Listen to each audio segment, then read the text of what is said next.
Welcome back to Outdoors with Larry Ray on ESPN 790 AM. Brought to you proudly by Sportsman's Warehouse, Counts Marine, the Tennessee Wildlife Resources Agency, and Avery Superstore. Hey, welcome back to Outdoors with Larry Ray on this June 29th, which just also happens to be my wife's 16th birthday again. All right. Okay. Happy birthday, Miriam, out there. Yeah. And has spent a long time with me, 53 years. But I want to give a shout-out. I told my granddaughter I would do this, and when your granddaughter asks you to do something, you better do it. So I'm going to give a shout-out to T. Glore. That's T. Glore, and that is my granddaughter's boyfriend's brother-in-law in Memphis here. So good morning, T. I hope you enjoy this show. I understand you have been a listener before, and your job kind of changed and you hadn't been able to listen, but you're up this morning. That's what I was told. And this time, you know, we're kind of in a state here that wasn't expected by some people in the studio this morning. We're really happy. This is Fifth Saturday, which means that Charlie Covington is here. And, of course, Gene Smith is here, and Gene has brought along his entourage, his bodyguards. He's got two handsome dudes. Yes, dudes, that's right. His son Russell and his grandson Matthew are sitting over there as we kind of celebrate this wonderful friend's life and what he has meant to so many people and surprised him with that. And we're going to continue that later in the show, but this is the time that only Outdoors with Larry Ray will have this, and we always look forward to. This man really puts a lot of effort. Oh, he does. Into what he pens. A lot of heart, too. With his poetry. Yes, it is. And, of course, Charlie Covington, we go to church together at Bartlett Hills Baptist, and Charlie is a retired chaplain from the Baptist Hospital system, one of my best friends, and he has penned another one today, and he has entitled it, Who I Am. So let's hear it from Charlie. Thank you, Larry. And as I think about this poem, which is actually about an unusual seabird, which we don't have in this part of the world, at a distance, you might not think too much about this bird. You might not be able to tell much about it. But the closer you get, it's kind of like looking at our friend Gene Smith. There's more than meets the eye. And the closer you get, the more unusual, wonderful things you find out about this person. And it goes like this. I am a large and beautiful seabird and rule the skies no matter what you've heard. When out to sea, we are usually silent. But when vocal, our cries are usually salient. There are but few who would do us any harm. But when needed, we do sound the avian alarm. Our population seems well and thriving as long as we spot food and are diving.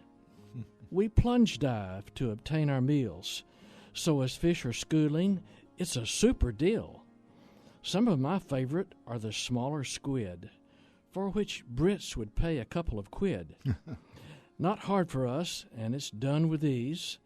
We just sail aloft and hang on to a breeze, then hover a while and spot our meal, then go into a dive for a scrumptious steal. The tiny stuff we just see as a snack, while the pan-sized fish get a swift attack. With the little one still at home on the nest, I fish real often, not getting much rest. But sally forth often, not far from the shore, with Junior squawking and crying for more. At first, there is down. The feathers will follow. Seems his mouth always open and ready to swallow. Yeah. Unlike other couples you find in nature, we female gannets are a bit larger in stature than our dear spouses and faithful mates. But it's all good, that's how it shakes.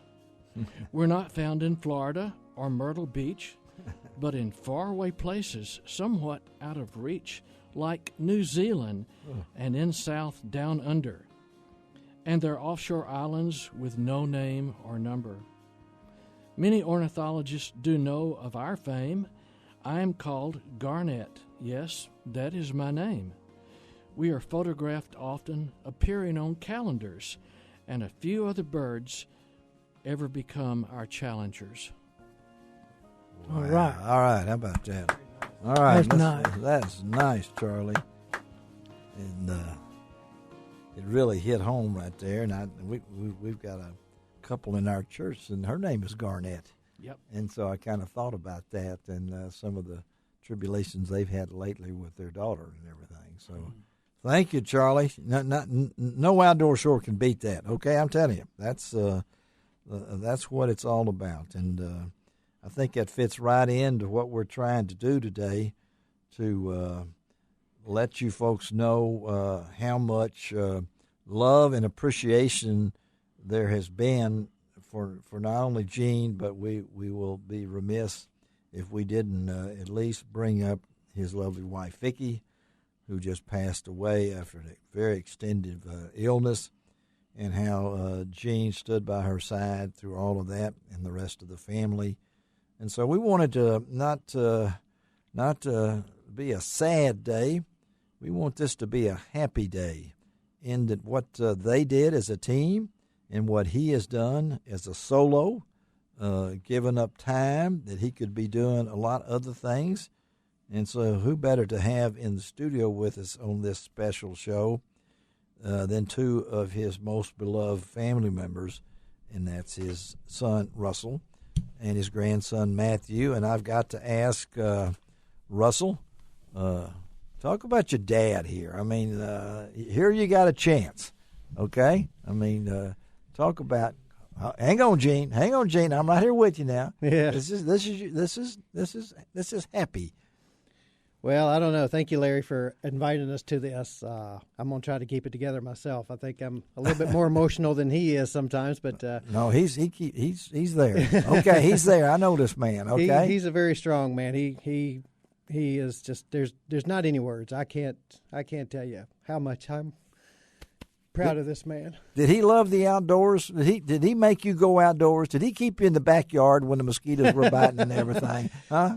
Yeah, and he'd lock the door so we'd have to stay outside. That's what I thought. I thought that's what it would be. No, yeah. we were always outside. We would take the old Volkswagen bus on many trips. I've heard the trips about that bus. Oh, my gosh. I wish we still had that bus. I do too. Yes. It'd be worth a lot of money, you know. But, no, it was so many memories there. It just, if something didn't go wrong, we didn't have any fun. And it did, didn't it? Oh, yeah. Oh, every time it was. We were counting on it. Actually, that's what made the memories. But yeah. But no, we would go to the Smoky Mountains many times. We went to Florida. We've gone all over the places. And yes, the outdoors. We had horses. He exposed us to so much. Yeah. And God's country out there is just so beautiful, and He's taught us a lot. I got my work ethic from him, and some of my photography has bled over to, or his photography's, I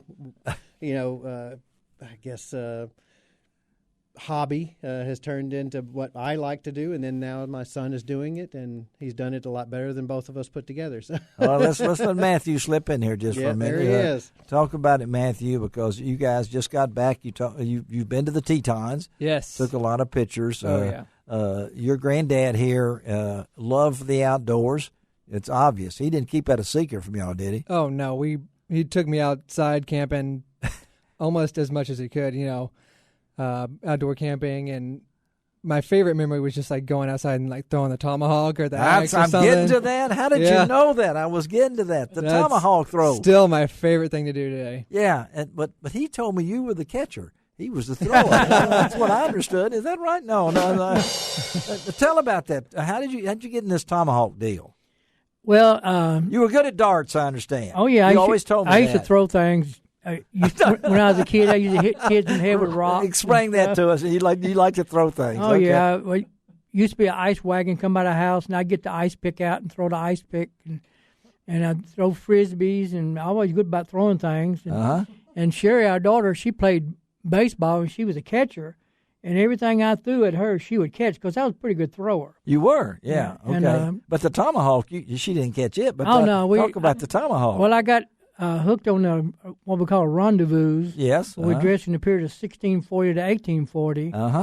And I've always good at throwing axes and double-bladed. How would you know you're always good at throwing axes? I just picked them up and threw them, and instead of sticking them, I just threw them at things. You threw them at things, but they had. So you started that really at the rendezvous? Is that? Yeah, that's where I got the real tomahawks. Before I was throwing double-bladed axes and stuff like that. So you can see on the wood choppers guy. Those tree climbers and stuff. What do you call them, guys? Yeah. So you kind of took this up as a tomahawk. Oh yeah. Matter of fact, when I go to RA camp, I let the kids throw my tomahawk at the RA camp. I can look at a kid's size and tell them exactly where to stand. Oh, okay. And one year at the Great Outdoors Festival, I was set up right near the Bass Pro bass boats. Yeah. And this man, usually you think, I remember, this is a great story. Every man can throw. Every boy can throw. Yeah, they think they can. Yeah. Okay. I had it set up. The target was probably 3 feet across. It's over a tree. And this man threw it clean over the top of the of the block. And it rolled underneath a bunch of bass boats, and they moved me up against a chain link fence. I said, I never would have dreamed anybody throw it clean. That I said, what were you throwing at, giraffe? And he was a giraffe. Hey, we're talking to Gene Smith on Outdoors with Larry Ray and Charlie Covington, a wonderful poem that would lead into this. And Gene's son Russell and his grandson Matthew is sitting in with us as we talk outdoors on this Saturday, June the 29th, and I know that involved in so many different things, the rendezvous that you talked about, you'd really get into that. I mean, you dressed, you had all the stuff. Oh, yeah. Well, they wanted a firearms instructor, so I went to the second one Shelby Forest had. Okay. And I said, well, it's pretty hokey. I just dressed halfway that they normally dress. Uh-huh. And I said, well, I'm going to go to the check station and see if any of my students got a deer, because the same day the youth hunt. Yeah. So when I came back, the campfires and the candles and everything, I got hooked. That was like walking back in time. Yeah.